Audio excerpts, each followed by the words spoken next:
Welcome to this course on the Excel day, month, and year functions. These functions are useful when you want to extract the day, month, or year from a date in Excel. This can be useful when you have a list of dates and want to create separate columns for the day, month, or year, or when you want to use these values in a formula. To use these functions, start by opening your Excel workbook and selecting the cell where you want to insert the day, month, or year. Next, click on the Formulas tab and select the day, month, or year function from the function library. In the function arguments window, you will need to specify the cell that contains the date that you want to extract the day, month, or year from.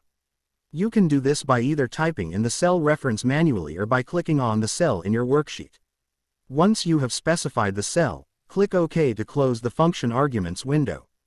The day, month, or year function will then extract the day, month, or year from the specified date and display the result in the selected cell. You can also use these functions in a formula by typing the function into the formula bar and hitting enter.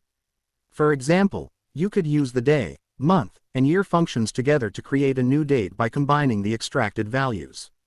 Thank you for watching this course on the Excel day, month, and year functions. I hope you found it helpful and that you can now use these functions to easily extract the day, month, or year from a date in your Excel worksheets.